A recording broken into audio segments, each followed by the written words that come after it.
Hadits yang kita akan baca pada kesempatan ini hadits nomor 470 berbunyi dari Abu Hurairah radhiyallahu anhu dari Rasulullah sallallahu alaihi wasallam, beliau bersabda, "Lau kana li mithlu Uhudin dhahaba lasarrani alla tamurra alayya thalathu layalin wa 'indi minhu syai'un illa syai'un arsuluhu lidainin."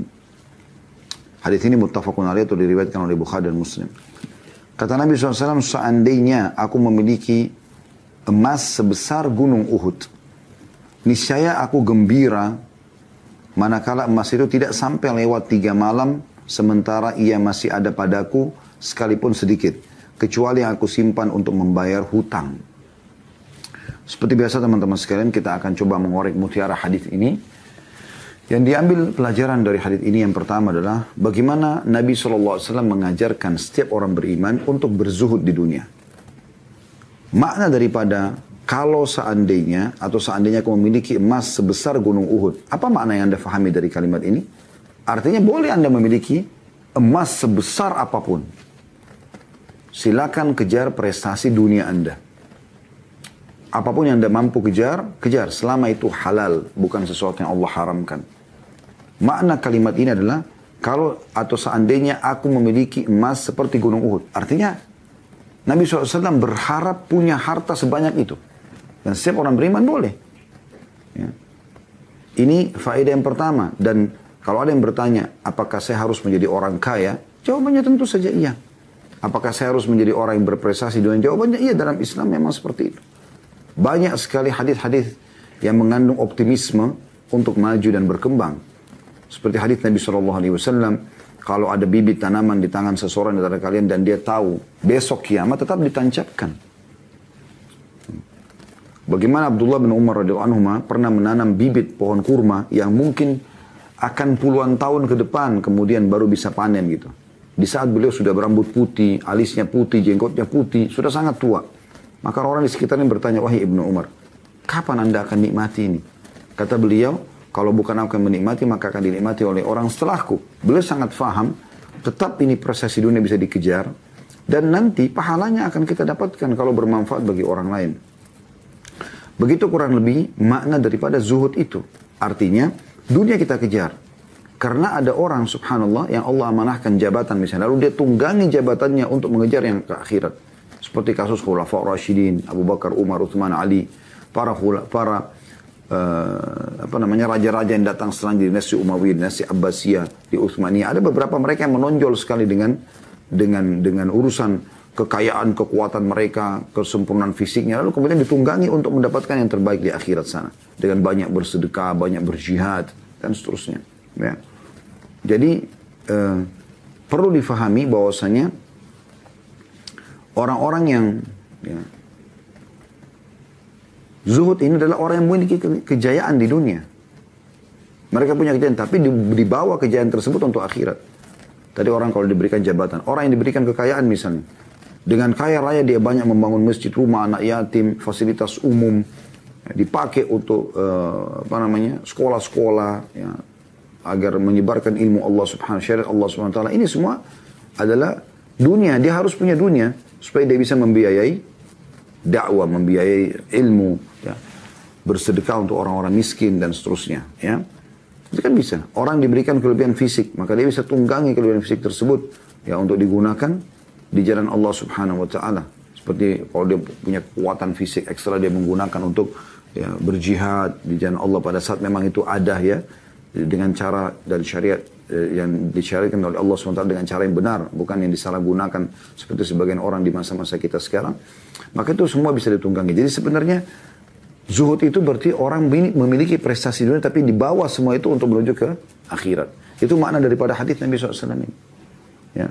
Jadi ini bukan cuma sekedar perumpamaan, tapi kata Nabi SAW, "Lau kana li mithlu Uhudin dhahaba." Kalau seandainya aku memiliki seperti gunung Uhud emas semua, itu kan berarti besar sekali. Berapa kilometer gunung Uhud itu? Ya.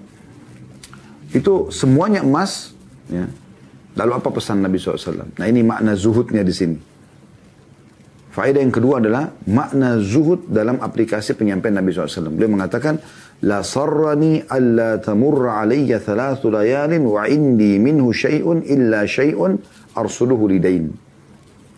Maka aku akan sangat gembira Kalau semuanya itu habis aku sedekahkan. Ya. Tidak lewat 3 malam kecuali sudah aku sedekahkan. Untuk dibawa ke akhirat. Jadi kejar prestasi dunia, lalu kemudian dibawa itu ke akhirat. Nah ini makna zuhud ini. Ya. Yang sudah kita jelaskan dari awal. Itu makna daripada zuhud. Ya. Jadi sangat bertolak belakang sekali dengan orang yang makan roti kering, kemudian pakai sendal compang-camping, bajunya kotor. Kenapa? Zuhud. Enggak, bukan seperti itu. Kita baca dalam kitab-kitab zuhud, ada banyak tulisan para ulama yang mereka berikan memang judul dengan Az-Zuhud atau kitab zuhud. Itu pentolan-pentolan zuhud diangkat Abu Bakar. Abu Bakar seorang saudagar terkaya. Kata Aisyah radhiyallahu anha dalam sebuah riwayat yang sahih, "Kana Abu Bakar atjar Quraisy hatta dakhala fi imarah." Abu Bakar itu adalah pedagang paling suksesnya Quraisy sampai dia masuk ke pemerintahan. Baru beliau sibuk mengurus pemerintahan itu. Ya, padahal beliau terkenal sekali orang yang kaya raya, tapi beliau termasuk pentolan orang-orang zuhud. Nama-nama yang awal diangkat oleh para penulis kitab-kitab zuhud. Ada Uthman bin Affan, ya, yang luar biasa. Ya, ada Umar bin Khattab yang memiliki kekuasaan wilayah yang sangat luas. Tapi beliau zuhud. Beliau tunggangi untuk menuju ke akhirat semuanya. Ya. Ekspansi Islam sampai ke wilayah utara Jazirah Arab, di wilayah Romawi, tepatnya negeri Syam. Ya. Kemudian juga di wilayah timurnya Jazirah Arab, Persia. Ini semua takluk. Uthman bin Affan terkenal dengan kaya rayanya. Tapi suka sekali berinfak, dibawa ke akhirat. Nah, supaya terus berjalan kontinu infaknya, dia harus punya pendapatan dunia. Gak mungkin tidak, ada sumber yang selalu ada gitu. Ya. Jadi memang ada orang-orang seperti Abdurrahman bin Auf, ya, terkenal sekali dengan kekayaannya, Talha bin Ubaidillah, Sa'ad bin Ubadah, orang-orang yang terkenal sekali memiliki prestasi dunia, kemudian mereka masuk dalam pentolan-pentolan para orang-orang yang zuhud. Ya. Nah di sini maknanya adalah, aku punya emas yang banyak, kata Nabi SAW, lalu aku infakkan di jalan Allah. Nah, tentu untuk mendapatkan emas sebanyak gunung Uhud, harusnya bekerja dan punya prestasi dunia. Kemudian bersedekah sejumlah itu, bukan hanya pada saat itu saja. Karena Nabi SAW mengatakan, kalau seandainya ada, tidak akan lewat 3 hari kecuali aku sedekahkan semua. Apa maknanya? Apakah berhenti sampai situ sedekahnya? Tentu jawabannya tidak. Tentu jawabannya tidak. Beliau berharap ada gunung Uhud lagi setelahnya, beliau sedekah lagi tidak lewat 3 hari, kemudian habis. Beliau begitu terus. Berarti harus ada sumber income di mana yang bisa terus-menerus mengejar prestasi dunia ini sampai di akhir hayat. Itu yang disebutkan di akhir surah Al-Munafiqun. Ya. Di mana Allah SWT mengatakan, A'udzubillahi minasyaitonirrajim, ya, tentang masalah orang kalau wafat maka dia berharap, ya, agar bisa bersedekah.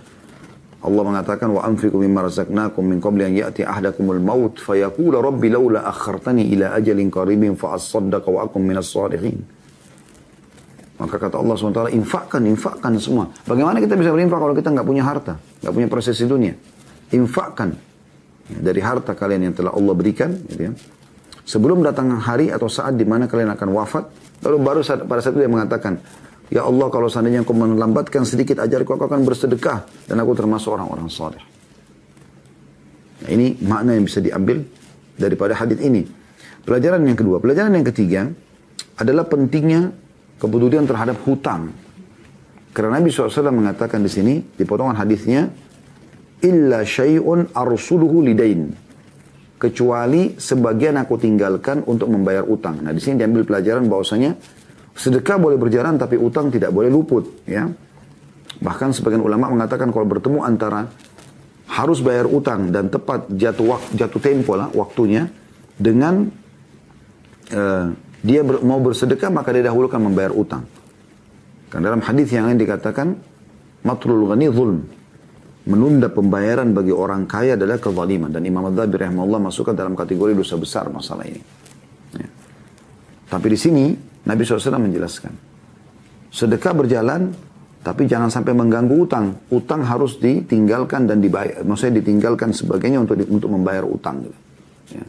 Dan banyak sekali hadis berhubungan dengan masalah ini. Di antaranya kata Nabi SAW, ya, demi zat yang jiwaku dalam genggamannya, kalau seandainya ada seseorang mati syahid kemudian dia hidup lagi, mati syahid kemudian dia hidup lagi, mati syahid kemudian dia, ya, 3 kali dia mati syahid, ya, maka belum diterima oleh Allah SWT sampai utangnya terbayar. Jadi nggak bisa main-main dengan masalah utang. Bagi Anda yang punya kemampuan kaya, maka tidak perlu utang. Ya, karena banyak orang sekarang seperti kasus kartu kredit misalnya. Memang makin kaya makin dibesarkan limitnya. Makin diharapkan dia utang. Lalu dia dengan santainya menganggap, oh nggak ada masalah kok. Saya kan bayar aja nanti 1 bulan misalnya 1 juta cicilan. Padahal dia mampu beli cash misalnya sebuah motor dengan harga 15 juta atau 20 juta rupiah. Tapi dia pikir, ya mungkin saya bisa pakai untuk kebutuhan yang lain. Lebih baik saya sekarang cicil aja, toh juga yang diberikan fasilitas. Nah ini sengaja utang sementara mampu. Ini nggak boleh. Ini adalah larangannya. Utang itu pada saat darurat sekali. Memang kita butuhkan. Kita memang butuh sesuatu dan kita tidak bisa, tidak mampu untuk membayarnya. Di situ kita boleh terbuka. Maka ini pentingnya seorang muslim harus peduli terhadap masalah utangnya. Dan kata Nabi SAW, siapa yang berutang dan dia niat membayarnya, Allah mudahkan. Siapa yang berutang tidak niat membayarnya, maka Allah akan persulit. Dan kita tahu juga hadis tentang orang yang mati syahid, semua diampuni dosanya kecuali utangnya. Jadi memang ini sebuah poin penting. Makanya Nabi SAW pesankan di sini. Sedekah oke. Sebesar itu pun bagus. Termasuk juga kejar dulu prestasi dunianya supaya bisa dapat uang sebanyak itu lalu disedekahkan. Tapi ingat jangan lupa utang. Utang harus didahulukan. Dan ini menandakan utang tidak boleh sembarangan kecuali memang Anda butuh dan Anda niat ingin membayarnya.